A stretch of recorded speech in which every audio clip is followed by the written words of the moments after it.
सत श्री अकाल, नमस्ते, आदाब एंड हेलो टू एवरीवन। मैं हूं आपका दोस्त सिंह ब्लॉगोलॉजिस्ट और आपके लिए लेकर आया हूं पिछले कुछ दिनों में आए important updates regarding Canadian immigration. तो चलिए करते हैं डिस्कस इसके बारे में।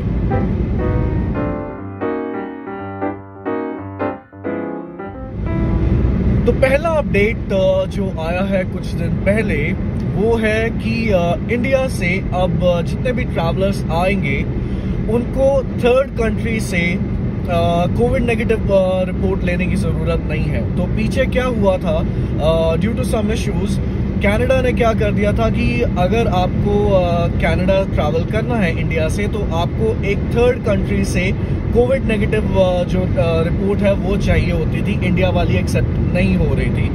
सो अब ये रिक्वायरमेंट हटा दी गई है। अब जब आप इंडिया से ट्रैवल कर रहे हैं तो इंडिया से जो आप एंट्री के टाइम पे अपने डिपार्चर के टाइम पे जो आप कोविड टेस्ट करवाते हैं नेगेटिव, जो मॉलिक्यूलर टेस्ट IGI एयरपोर्ट पे भी हो रहा है, वो अब एक्सेप्टेबल है।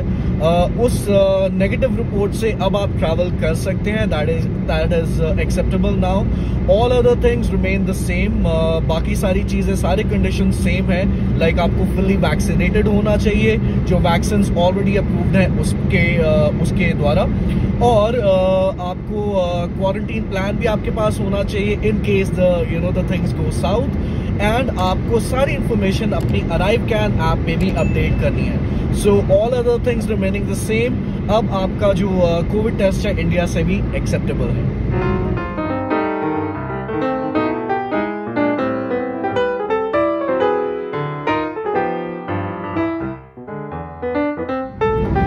सेकेंड इंपॉर्टेंट अपडेट जिसका बहुत ज्यादा टाइम से बेसब्री से लोग इंतजार कर रहे थे वो है, फाइनली कैनेडियन गवर्नमेंट ने अनाउंस कर दिया है कि वो अपने इमिग्रेशन सिस्टम को इम्प्रूव करने के लिए डिजिटाइजेशन और मॉडर्नाइजेशन ब्रॉट इन करने वाले हैं।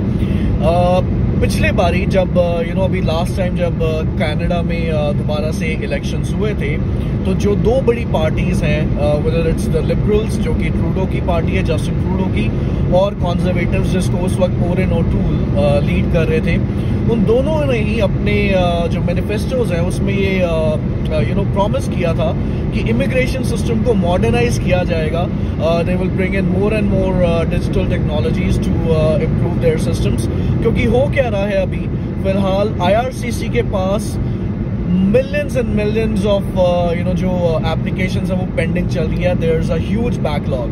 एज पर द रिपोर्ट जो कि लास्ट टाइम आई थी ऑलमोस्ट 2 महीने पहले, उसके हिसाब से there are more than 1.8 million applications pending with IRCC, जो कि सबको मिला के हैं, like students and PR and travellers everything. तो 1.8 मिलियन को अगर हम सीधा हिंदी में समझने की कोशिश करें, so that is more than 18 lakh applications. 18 lakh application से भी ज्यादा IRCC के पास पेंडिंग है। तो इसको देखते हुए ऑफ कोर्स इसके बारे में बहुत किरकिरी भी हो रही थी इसको लेके कनाडा और IRCC की। तो फाइनली कैनेडियन इमिग्रेशन ने ये अनाउंस कर दिया है कि मॉडर्नाइजेशन को ब्रॉट इन किया जा रहा है।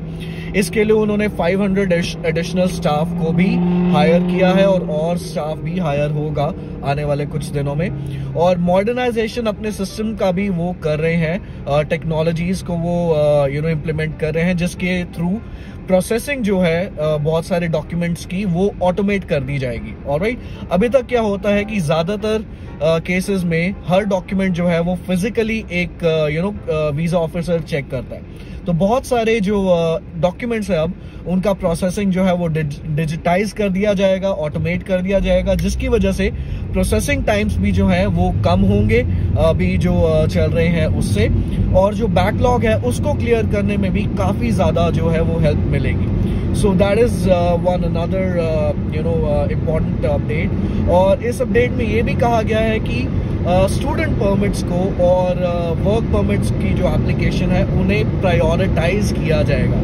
सो that's again a very good news for all the students, specially from India, क्योंकि इंडिया से ही सबसे बड़ा चंक आता है कनाडा में एज स्टूडेंट्स। तो it's a very good news for all the students who are coming from across the world कि जो नया इम्प्लीमेंटेशन है उसमें भी स्टूडेंट परमिट्स को और वर्क परमिट्स को प्रायोरिटाइज किया जाएगा।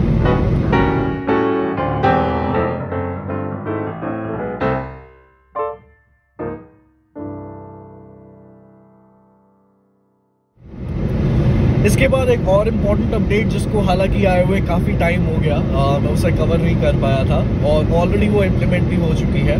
दिसंबर में एक अपडेट आया था कि from January 1st, 2022 all the workers, whether they are the permanent workers like the full-time workers or the part-time workers, they will be eligible for a 5-day sick leave starting from January 1st, 2022.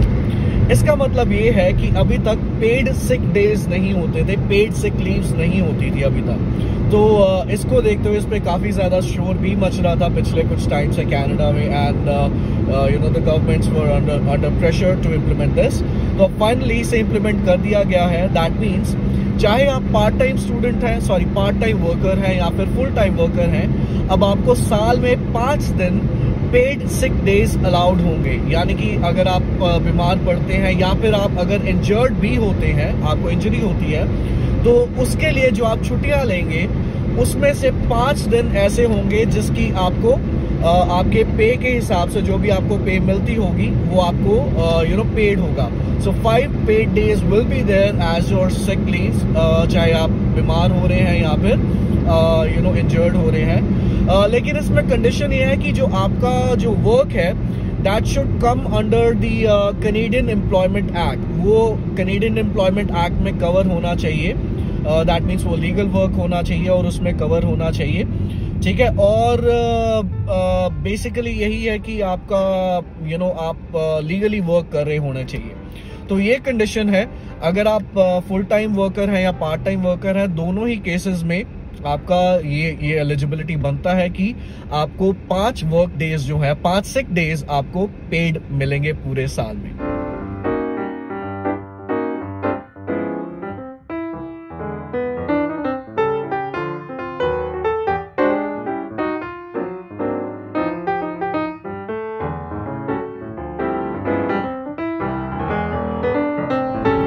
Another good news for the students is अभी 3 दिन पहले ही ये latest update आया है।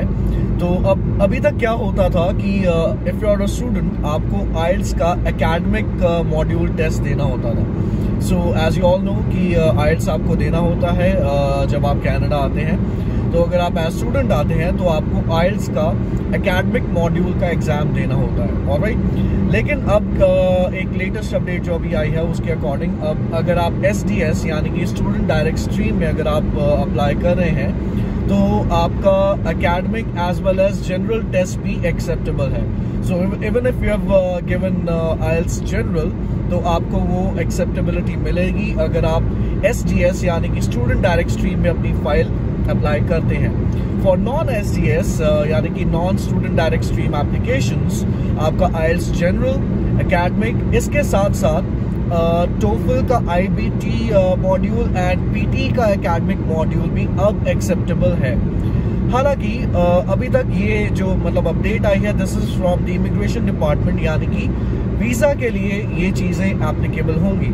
लेकिन अभी तक ये देखा जा रहा है कि किसी भी यूनिवर्सिटी और कॉलेज ने, जो कि स्पेशल जो रिनाउंड यूनिवर्सिटीज एंड कॉलेजेस हैं, उन्होंने इसको लेके अभी तक कुछ भी अपडेट नहीं दिया है कि whether they will be accepting this or not। Because अभी अगर आपको आपकी यूनिवर्सिटी या कॉलेज से अगर आपको ऑफर लेटर चाहिए, so all they need is your IELTS academic module test का रिजल्ट।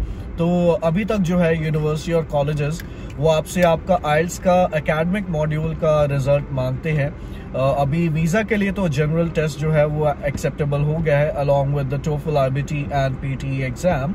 लेकिन यूनिवर्सिटीज और कॉलेजेस इसको एक्सेप्ट करते हैं कि नहीं, ये आगे देखने वाली बात होगी। तो हो सकता है आने वाले कुछ दिनों में इसको लेके भी यूनिवर्सिटीज और कॉलेजेस की तरफ से भी अपडेट आ जाए।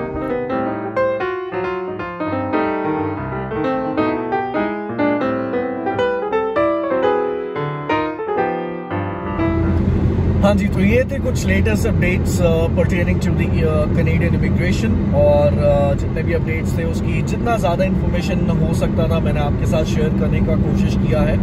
Although I will try and share the links also, जो भी इस इन्फॉर्मेशन के ऑफिशियल लिंक्स है वो मैं नीचे डिस्क्रिप्शन में डाल दूंगा। तो अगर आपको ये व्लॉग पसंद आया हो, जो भी इन्फॉर्मेशन मैंने शेयर किया वो पसंद आई हो, so please like this video, share this video with your friends जिनको हेल्प मिलेगी इस इन्फॉर्मेशन के साथ। और अगर अभी तक आपने मेरा चैनल सब्सक्राइब नहीं किया है, so please subscribe the channel. आप मुझे इंस्टाग्राम पे भी फॉलो कर सकते हैं, मेरा इंस्टाग्राम का आईडी यहाँ पे फ्लैश हो रहा होगा। तो इंस्टाग्राम पे मैं जितनी भी जगहों पर जाता हूँ उनकी पिक्चर्स, रील्स और काफ़ी सारी इन्फॉर्मेशन मैं डालता रहता हूँ अपने इंस्टाग्राम पे, तो वो भी आप मुझे फॉलो वहाँ पे कर सकते हैं और सारी इन्फॉर्मेशन आप वहाँ से ले सकते हैं, अच्छी अच्छी जगहें जो मैं विजिट करता हूँ उसकी। So I guess that's it for this vlog then.